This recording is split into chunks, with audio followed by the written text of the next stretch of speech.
നമസ്കാരം.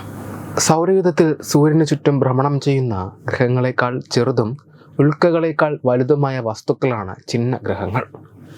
ചൊവ്വയ്ക്കും വ്യാഴത്തിനും ഇടയിലുള്ള ചിഹ്നഗ്രഹ വലയത്തിലെ വസ്തുക്കളെയാണ് ചിഹ്നഗ്രഹങ്ങൾ എന്നതുകൊണ്ട് ഉദ്ദേശിക്കുന്നത്.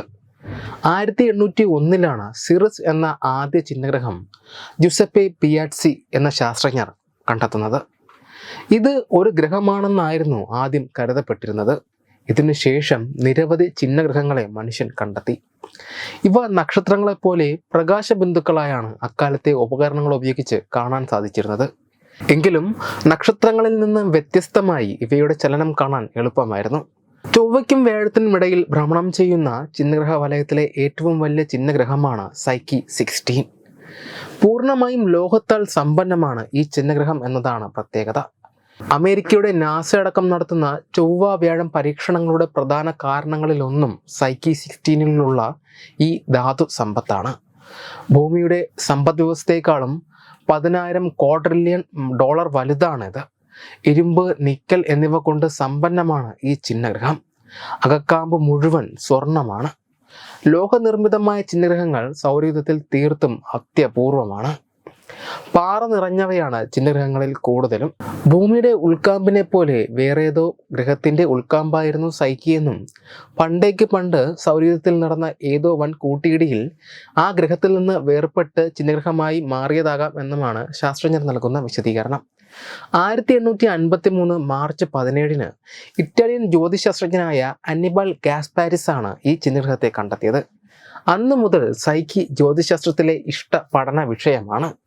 അടുത്തിടെ ഹബിൾ സ്പേസ് ടെലിസ്കോപ്പ് ഉപയോഗിച്ച് ഗവേഷകർ ഇതിനെപ്പറ്റി കൂടുതൽ പഠനങ്ങൾ നടത്തിയിരുന്നു. റോമൻ ഐതിഹ്യത്തിലെ പ്രണയദേവനായ ക്യൂപിഡിന്റെ ഭാര്യയുടെ പേരാണ് സൈക്കിക്ക് നൽകിയിരിക്കുന്നത്.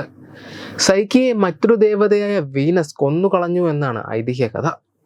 എന്നാൽ ഭാര്യയുടെ മരണത്തിൽ ദുഃഖിതനായ ക്യൂപിഡ് ജൂപ്പിറ്റർ ദേവനോട് പ്രാർത്ഥന നടത്തുകയും ക്യൂപിഡിൽ പ്രസാദിച്ച ജൂപ്പിറ്റർ സൈക്കിയെ മരണമില്ലാത്ത ദേവതയാക്കി മാറ്റുകയും ചെയ്തു എന്നാണ് പുരാണം പറയുന്നത്.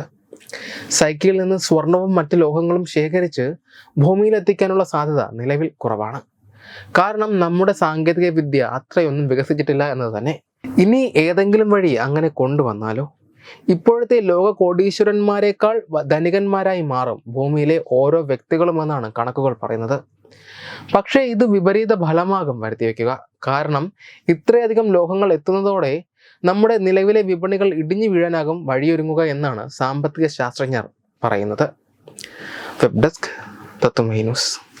Partner Edubix online executive education, focus physiotherapy centre Pattom, Unnat engineering Gujarat, തീർത്ഥയാത്ര.com, iron build Gujarat, PRS hospital Killipalam Thiruvananthapuram.